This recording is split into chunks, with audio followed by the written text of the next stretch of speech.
আসসালামু আলাইকুম রহমতুল্লাহি ওবরকাতুহু। সম্মানিত দর্শক, সারা দেশে পুলিশের রেড অ্যালার্ট চলছে। যে কোনো সময় দেশের গুরুত্বপূর্ণ স্থাপনায় জঙ্গি হামলা হতে পারে। পাকিস্তান থেকে এরকম একটি তথ্য পুলিশের কাছে এসছে বা সরকারের কাছে এসছে, এবং সেটার ভিত্তিতে পুলিশ দেশের গুরুত্বপূর্ণ বিমানবন্দর, বিশেষ করে শাহজালাল আন্তর্জাতিক বিমানবন্দর, চট্টগ্রাম শাহ আমানত বিমানবন্দর সহ অন্যান্য বিমানবন্দরে রেড অ্যালার্ট জারি করেছে। এর বাইরে জাতীয় সংসদ সহ অন্যান্য যে সকল পয়েন্ট রয়েছে, সচিবালয়, প্রধানমন্ত্রীর কার্যালয়, ক্যান্টনমেন্টের গেট থেকে শুরু করে অন্য যেই জায়গাগুলোকে পয়েন্ট বলা হয়, কেপিআই জোন বলা হয়, বাংলাদেশ টেলিভিশন, তো এই জায়গাগুলোর নিরাপত্তা বাড়ানো হয়েছে। বিভিন্ন মাধ্যম থেকে যে খবরগুলি এসছে, আমাদের পত্রপত্রিকা এগুলি ডিটেলস লিখছে না, তবে ইউটিউবের যারা কন্টেন্টার ক্রিয়েট করছেন, যারা তাদের সে যে বক্তব্য, বিশেষ করে যারা দেশের বাইরে থেকে কথা বলেন, তাদের অনেক কথা ভুল হয়, অনেক কথা তথ্য বিভ্রাট থাকে, আবার অনেক ক্ষেত্রে পিলে চমকানো অনেকগুলো সত্য তারা বলতে পারেন, যেগুলো আমরা বাংলাদেশ থেকে বলতে পারি না।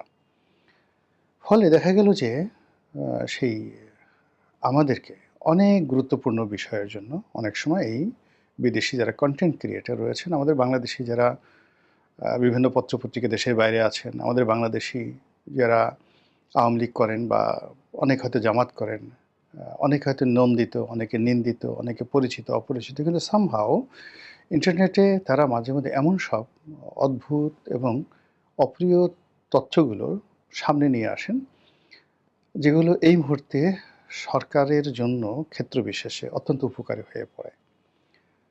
যে বিষয়গুলো নিয়ে বাইরে কথাবার্তা হচ্ছে, বিশেষ করে ইন্টারনেট মাধ্যমগুলোতে, সেটা হলো পাকিস্তানের একটি বিশেষ জঙ্গি গ্রুপ। সেই জঙ্গি গ্রুপের নাম হলো তেহরিকি তালেবান অব পাকিস্তান, টিটিপি। তো তেহরিকি তালেবান অব পাকিস্তান বা পাকিস্তান তেহরিকে পাকিস্তান তালেবান, এরকম কিছু একটা কথা, টিটিপি সংক্ষেপে বলা হয়।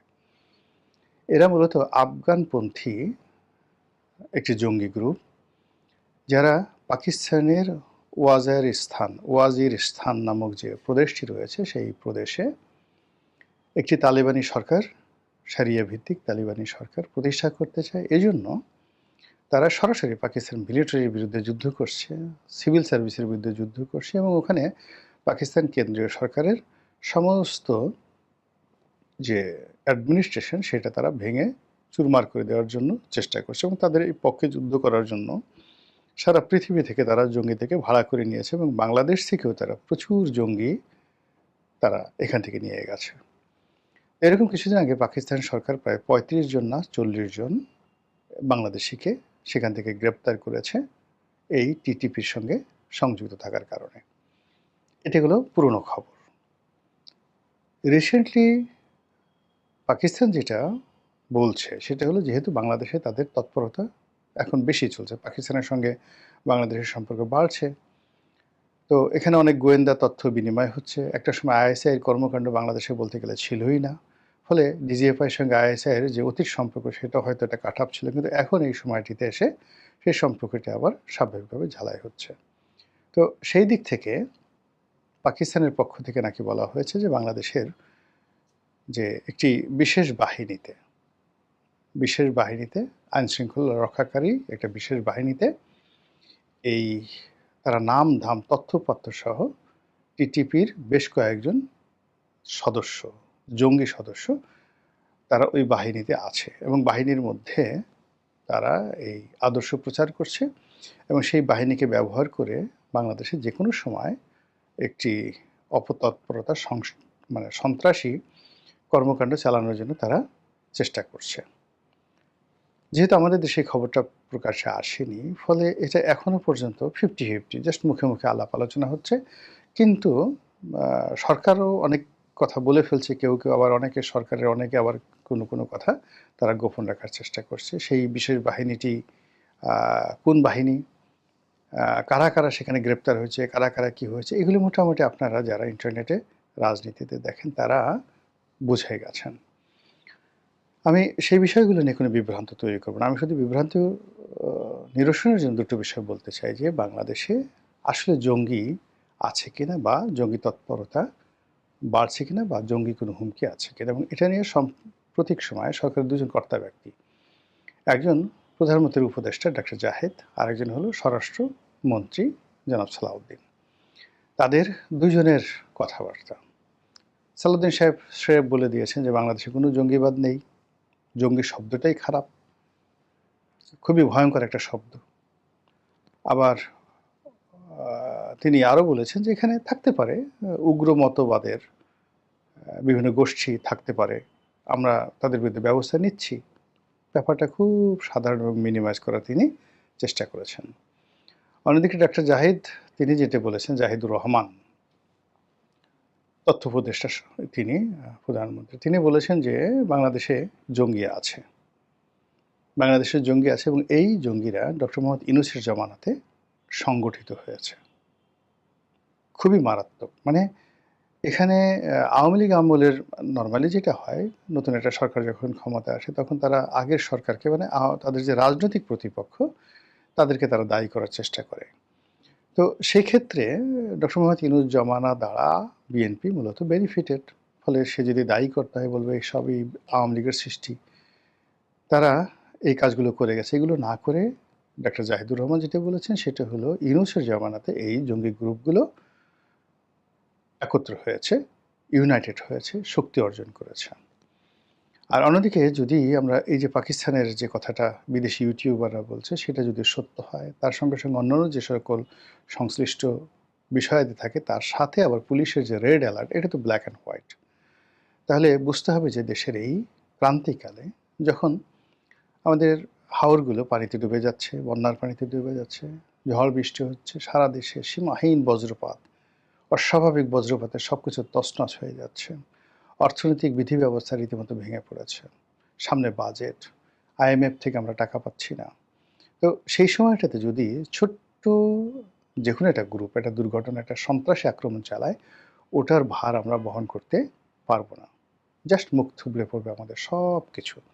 কাজে এই বিষয়টা নিয়ে রাজনীতি করার নয়, এই বিষয়টা নিয়ে একটা প্র্যাকটিক্যাল আলোচনা আসতে হবে এবং সেই আলোচনায় সরকারকে সিদ্ধান্ত নিতে হবে যে তারা কি বলবে যে উগ্রবাদ বা উগ্রবাদী কোনো গোষ্ঠী থাকলেও থাকতে পারে বা আছে, নাকি সত্যিকার অর্থে জঙ্গিবাদ আছে এবং জঙ্গিবাদ যারা সংগঠিত হচ্ছে তাদেরকে পয়েন্ট আউট করতে হবে, অ্যাসার্টেন করতে হবে, খুঁজে বের করতে হবে এবং তাদের বিরুদ্ধে সাঁড়াশি অভিযান চালাতে হবে। This is one. Second thing হলো যে একটা রিয়ালিটি, সেই রিয়ালিটি হলো যে শেখ হাসিনার জামানাতে বাংলাদেশে প্রায়ই এই জঙ্গিদেরকে ধরা হতো। ২ নম্বর হলো যে এই জঙ্গিবাদ দমন করার নাম করে অনেক মানুষ তাদের আখের গুছিয়ে ফেলেছিল। অনেক পুলিশের কর্তা, র্যাবের কর্তা তারা প্রায়ই জঙ্গি নাটক করতো এবং শেখ হাসিনার কাছে গিয়ে বলতো যে আজকে এই ১০টা জঙ্গি ধরেছি, ১০টা ওইটা করেছি, এই জিনিস পেয়েছি। তো এগুলো একটা নাটক। আবার শেখ হাসিনা এটাকে নিয়ে আরেক দফা নাটক হয়তো করতেন। তিনি হয়তো মোদিকে বলতেন, আমেরিকাকে বলতেন যে দেখো, দেখো, দেখো আমি কিভাবে জঙ্গি দমন করেছি। এর ফলে কি হলো, ইসলামপন্থীদের সঙ্গে আওয়ামী লীগের একটা বিরাট দূরত্ব তৈরি হয়ে যায়। আর আসল জঙ্গি ধরতে গিয়ে যখন আলেম ওলামাদেরকে তারা ধরা শুরু করলো, তখন জঙ্গিদের একটা বিরাট অংশ তারা আরও প্রিভিলেজ পেয়ে গেল। এত কিছুর পরেও শেখ হাসিনা পুরো জমানাতে এই জঙ্গিবাদ, সন্ত্রাসী কর্মকাণ্ড এগুলো প্রায় নিয়ন্ত্রিত ছিল। একমাত্র হলি আর্টিজানের যে ঘটনাটা, সেই ঘটনাটা বাদ দিলে পুরো সময়টা কিন্তু জঙ্গিবাদটা বাংলাদেশে নিয়ন্ত্রিত ছিল। শেখ হাসিনার জমানাতে বিভিন্ন নামে বেনামে যারা আছে বহু সংখ্যক একেবারে চিহ্নিত জঙ্গি অপরাধী তাদেরকে গ্রেপ্তার করা হয়েছিল। বলা হয়ে থাকে যে ইউনূস সাহেব যেদিন ক্ষমতা গ্রহণ করেছেন সেই দিন সুযোগ পেয়ে কেউ বের হয়ে গেছেন, অনেকে বের হয়ে অস্ত্রশস্ত্র লুটপাট করেছেন, অনেকে বের হয়ে তার পুরনো পেশাতে ফিরে গেছেন, আবার অনেকে মামলা মোকদ্দমার যে স্বাভাবিক প্রক্রিয়া সেখানে জামিন নিয়ে বের হয়েছেন। হোয়াট এভার মেবি তারা বের হয়েছে। বের হয়ে তারা দেশের মধ্যে সংগঠিত হতে পারে, তারা বিদেশে গিয়ে তাদের কমান্ড প্রতিষ্ঠা করতে পারে, তারা অরণ্যে গিয়ে তাদের একটা ট্রেনিং সেন্টার প্রতিষ্ঠা করতে পারে এবং এখন যেভাবে একটা ঢিলাঢালা সরকার চলছে, সেই ঢিলাঢালা সরকারকে জায়গা মতো আঘাত করার জন্য জঙ্গিরা যদি এই সময়টিকে বেছে নেয়, তাহলে এটি আমাদের জন্য, আমাদের বন্ধু রাষ্ট্র যারা আছেন, পাকিস্তান বলেন, ভারত বললেন, এমনকি মায়ানমার বললেন, সেখানে কিন্তু সমস্যা তৈরি হয়ে যাবে, মারাত্মক তৈরি হয়ে যাবে। কাজেই এই জঙ্গি যে বিষয়টি, এটি আসলে এই মুহূর্তে আমাদেরকে নিষ্পত্তি করতে হবে। This is number 1। নাম্বার 2 হলো জঙ্গি শব্দটি আমি নিজে একজন যাকে বলা হয় ইতিহাসের ছাত্র হিসেবে যতটুকু পড়েছি, জঙ্গি শব্দটি মূলত প্রাইড অ্যান্ড প্রেস্টিজের একটা বিষয়, যেটিকে বলা হয় বীর যোদ্ধা। জঙ্গি শব্দের অর্থ বীর যোদ্ধা এবং বিজয়ী যোদ্ধা। এই শব্দটা আসে ক্রুসেডের সময়, যেটিকে মেডিয়েভাল বলা হয়, মধ্যযুগ বলা হয়। সেই মধ্যযুগে সিরিয়ার আলেপ্পো এই এলাকাতে একটি পরিবার শাসন করত, যে পরিবারটির উপাধি ছিল জঙ্গি পরিবার। এবং এদের উপাধির কারণ ছিল যে সমগ্র মধ্যপ্রাচ্যে যখন খ্রিস্টান ধর্মযোদ্ধাদের, ইহুদিদের যন্ত্রণায় অতিষ্ঠ এবং ইউরোপের রাজারা দল বেঁধে শত শত বছর ধরে যেভাবে মধ্যপ্রাচ্যে তাণ্ডব চালাচ্ছিল, সেই তাণ্ডবে মধ্যপ্রাচ্যের সমস্ত রাজনীতি, অর্থনীতি ভেঙে পড়েছিল।